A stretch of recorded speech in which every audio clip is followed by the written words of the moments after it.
이 아침에는 고린도후서 4장 7절에서 11절 말씀을 중심으로 십자가, 그 놀라운 하나님의 축복 9번째 시간으로 십자가와 우리의 승리에 대한 말씀 잠시 여러분과 함께 나누도록 하겠습니다.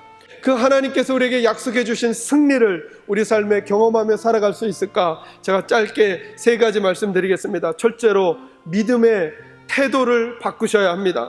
여러분, 믿음은 날 바라보고 상황을 보는 게 아니라 믿음은 하나님 먼저 보고 상황을 보는 것입니다. 우리가 대부분은 날 바라보고 상황을 바라봅니다. 그러니까 자신이 없어집니다. 내가 조금 잘하면 거짓된 교만과 오만이 우리에게 생기고, 상황이 조금 나쁘면 낙심과 좌절이 찾아옵니다. 왜요? 날 바라보고 삶을 살아가니까. 여러분, 믿음이라고 하는 것은 뭐냐 하면 예수님 먼저 바라보고 내 상황을 보는 것입니다. 천지를 창조하신 하나님 먼저 보고 우리 가정을 보는 것입니다. 말씀으로 기적을 일으키신 예수님 생각하고 내 자녀를 보는 것입니다. 그러면 다른 삶을 살게 된다는 것이죠. 저는 여러분에게 이 믿음의 태도가 바뀌기를 주의 이름으로 축원합니다. 두 번째로, 어떻게 하나님의 승리를 우리가 체험하며 살아갈 수 있는가? 예수의 죽으심을 우리 몸에 짊어져야 합니다. 이 말이 무슨 말이냐 하면 예수님의 죽으심을 통해 이루어진 그 사건을 내 걸로 받아들여야 합니다. 여러분, 이사야 53장 4절에서 6절 말씀에 이런 표현이 있습니다. 그가 찔림은 우리의 허물 때문이요, 그가 상함은 우리의 죄악 때문이라. 여러분 보세요. 우리가 허물이 있으니까 누가 찔려야 합니까? 내가 찔려야 하는데 누가 찔리셨다고요? 예수님이 이미 찔리셨대요. 그러니까 내게 허물이 있나요, 없나요? 없죠. 이걸 짊어지라는 거예요. 예수님의 죽으심을. 예수님의 죽으심 때문에 내게 허물이 없어졌다는 거예요.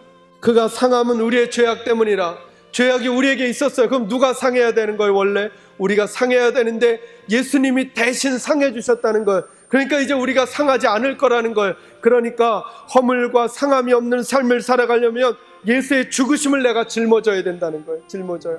그분이 나의 허물 때문에 대신 상해 주셨습니다. 나의 죄악 때문에, 나의 연약함 때문에 대신 찔려주시고 징계를 받아 두셨습니다. 그렇기 때문에 나는 그냥 그 특권을 누릴 수 있게 된 것입니다. 예수의 죽음을 짊어지면. 여러분, 오늘 말씀이 뭐라고 말씀하십니까? 우리가 이 보배를 질그릇에 가졌다 말씀하십니다. 그래서 늘 잊지 말아야 합니다. 능력은 내게 있는 게 아니라 예수님께 있는 것입니다. 하나님께. 내가 시간이 많이 지나 경험이 쌓여도, 내가 시간이 많이 지나 내게 능력이 생긴다고 하여도 잊지 마셔야 됩니다. 나의 참 능력은 오직 예수님 하나님밖에 없음을 믿으시기 바랍니다. 예수님의 생명이 우리 몸에 나타나는 또 한 가지 방법이 있답니다. 그게 뭐라고요? 11절 초반부. 살아있는 자가 항상 예수를 위하여 어디에 넘겨진다고요? 죽음에 넘겨져야 된대요. 우리가 죽음에 넘겨져야만 예수의 생명이 나타난대요. 이건 비유적인 표현이에요. 여러분, 7절 초반부에 보니까 이 보배를 어디에 가지고 있다고요? 질그릇에. 그러니까 우리는 질그릇인데 우리 안에 보배가 있대요. 우리가 멋진 인생인 것을 드러내려면 이 보배가 드러나야 하거든요. 그러려면 질그릇이 어떻게 돼야 될까요? 질그릇이 깨져야 하는 거예요. 이게 죽음을 말하는 거예요. 내가 자꾸 나를 부인해야 하는 거예요. 내 생각 내려놓아야 한다는 거예요. 내 전략 좀 내려놓아야 한다는 거예요. 내 방법 좀 내려놓아야 한다는 거예요. 예수님에게 나를 좀 드려야 한다는 거예요. 우리가 너무 강해져요. 내가 너무 딱딱해져요. 내가 너무 세져요. 그러면 그럴수록 예수의 음성이 흐릿하게 들립니다. 예수가 보이지 않습니다. 여러분, 이 질그릇이 무너져야 합니다. 깨져야 합니다. 그러면 선명해집니다. 강해집니다. 명확해집니다. 그리고 예수의 생명이 우리에게서 나타나는 것이죠. 왜 오늘 나의 인생 가운데, 왜 오늘 나의 가정 가운데, 왜 오늘 우리 교회 가운데 예수의 생명들이 흐릿한가?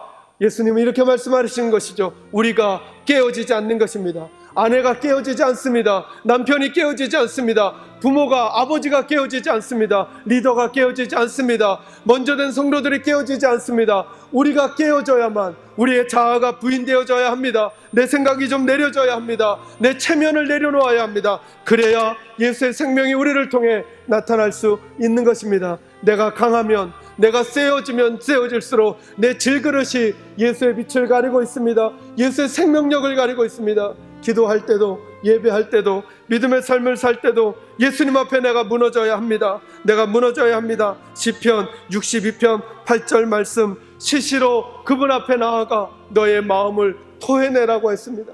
우리가 무너져야 합니다. 그러면 예수의 생명이 우리에게서 나가게 될 것입니다.